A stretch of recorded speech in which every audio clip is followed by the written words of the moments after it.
we had to make a big decision. Kolo Touré! I guess the fans didn't care about Vidovic coming back. With this potentially being the last season, all we're missing is a Scudetto. It started well with 4 wins, which included the complete embarrassment of AC Milan, going up 5-0 within 50 minutes. Roma was right after, and with them in the relegation zone, it would make sense that the score was 3-1 after 64 minutes. It seemed easy, so I made 3 subs, which included Pellegrini, who had a brace. Big mistake. Huge. They weren't done. How we bottled this? We salvaged a draw, but I was not in a good mood before Juventus. One player who was poor in particular was the deadline day signing of Luis Felipe from Lazio. This signing was influenced by the Milinkovic-Savic chase between us and Juventus, where he ended up at Real Madrid. With me still wanting a Lazio player, added to the fact that Keiki was sold to Wolfsburg and Zima to Brighton, Luis Felipe was the guy. I also brought this 16-year-old in, but he barely played. The center backs of Buongiorno, Balog, and Luis Felipe would share the 2 spots. Unfortunately, Kalulu wanted to leave, so he was sold to Manchester United, while Berendelli came as a backup. I also replaced our backup keeper with Brignoli. To round it all up, a tough exit as we sold Brecalo to Villarreal. Good evening. I did try to sign Rafael Leao, but AC Milan's asking price was so high, it might as well have been the GDP of Kiribati. With the Derby della Mole, of course, Juventus won a penalty. Oh, this referee is Garbanzo. With how the match was going, I was down terribly, but a brilliant moment arrived from Rahimi. I take a draw away from home, but Juventus got a corner in the 90th minute. If it goes in, it goes in. Oh my, the worst part of that result was when I went to shake Ten Hag's hand, this random guy came up. Who in the blue hell are you? I then learned the next day that Juventus hired Thomas Tuchel because Ten Hag left for Newcastle because Eddie Howe became England manager. By the way, Frank Lampard became Chelsea manager. Again. For the second year running, we participated in the European Super Cup. Unfortunately, Chelsea had much more preseason preparation and defeated us with ease. In our Champions League group, their draw included Fenerbahce, Sporting, and Leverkusen. Leverkusen would be the toughest opponent, and the first match was a snooze fest. Fast forward to the final match day with our place in the knockout round secured. We played once again. First place was still up for grabs, and despite them missing a great chance in the first 30 seconds and some other opportunities, Vincenzo Russo smashed one home in the 3rd minute. That confirmed first place, and we'd later visit Borussia Dortmund. Hey, yappy papi. Pellegrini was starting to become an elite, if not world-class goal scorer. He was showing it early on, and was a major reason why we were first place after 14 matches. While by the end he did become the top scorer and player of the season, right before our match with Inter though, he must have been doing too many Russian twists in the gym, as in training while, let's say, Kolo? Yeah, definitely Kolo was yelling at him to track back. He twisted his body and bang! He wasn't shot, but he did suffer an abdominal strain. Not a convenient time, but we had to resort to what works best. Getting into Diego Simeone's head. He expected business as usual, which has been Inter losing to us. So maybe I didn't need to say anything, but I called him deluded, that he was underestimating himself, and that he was underestimating Torino. I've even confused myself. On to the match. A chance came in the 27th minute, which was just a crappy header. Inter were holding on to the possession despite not creating much. Thus, the score remained 0-0. Now Singo was exhausted, and despite Kolo yelling in my ear to sub him off, I thought let's give him a few minutes. My backup right back broke his leg, and I didn't want the retiring Dashilio to come on in such an important game. As much as I tried to get a goal, Inter instead got a penalty. These refs are corrupt as hell! Red card!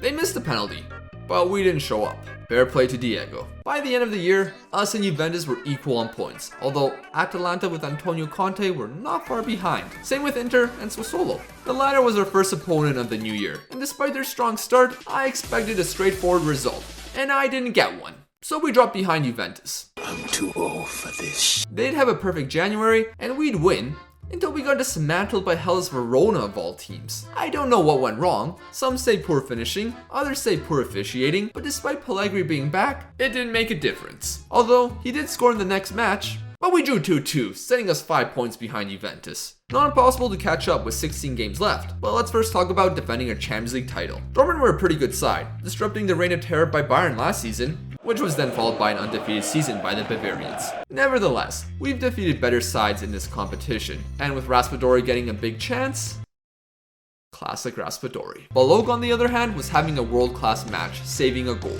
More heroics were on the way, until he let the ball go and Darwin Nunez tucked it home into an empty net. Probably deserved by Dortmund. By the very depths, Rosa stole a draw, keeping it all even back to Turin. The second leg had more of the same, as it was a stereotypical KG affair. Then similarly to the first leg, Darwin Nunez took the advantage with a nice finish. But I know how this goes. Alessio Rosa comes on and scores a late goal. Oh, 4-2-2.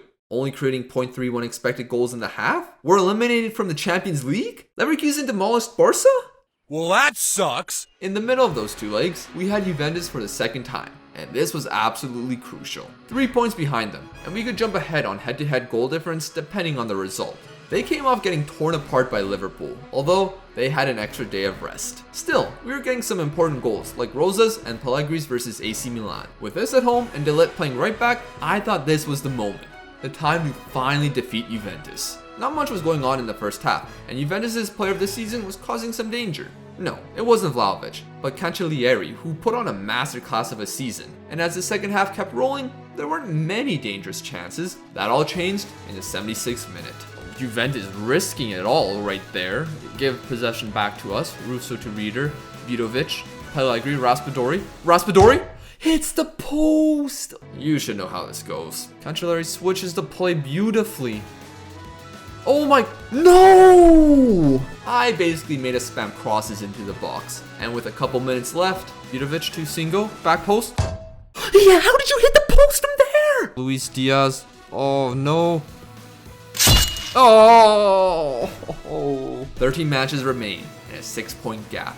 Again, not out of reach, but losing to Juventus twice wasn't ideal. Then it had to be over. After having a 2-0 lead against Genoa, Melagoni scored in the 78th minute, and Steven Bergwijn of all people equalized in the 93rd minute, pissing me off, but still only 6 points behind. Of course, the other contenders were still there, including Atalanta. They defeated us earlier in the season after a late penalty. I haven't been able to defeat Antonio Conte's version of this team, as last season we drew twice. It was also my 300th match in management, which Colo seemed to have forgotten as he didn't bring me a cake to celebrate. But we would celebrate against Atalanta, as not only did Lovato score in his own net, but Raspadori would actually score a goal, one of his 7. Nonetheless, we kept pace with Juventus, and winning versus Roma kept that alive. Continuing on to Pisa, we drew 0-0. Another draw versus a bottom dweller side. Thankfully, Venice kept our chances alive by losing to Roma, meaning it was all or nothing versus Inter. Our rivalry became heated, and the game set us as fierce rivals. I decided to lay off the Simeone smackdown and focus on winning the match. It was nearly a disastrous start,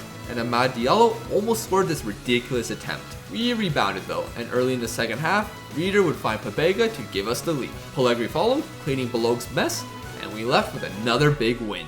Juventus had a game in hand at this point, but we were putting pressure on them, and the title race breakdown made it seem like they had a tougher end to the season. After advancing to the Coppa Italia final by defeating Lazio, and doing that once again in the league, Parma was then smashed, but the gap stayed the same. 3 games left, and Sassuolo wasn't going to be easy. It was for them, as Singo gifted them a goal. What are you doing? And after terrible set-piece defending, terrible performances by half the squad, including Luis Felipe getting sent off, we lost, and I couldn't believe it. That was Serie A done.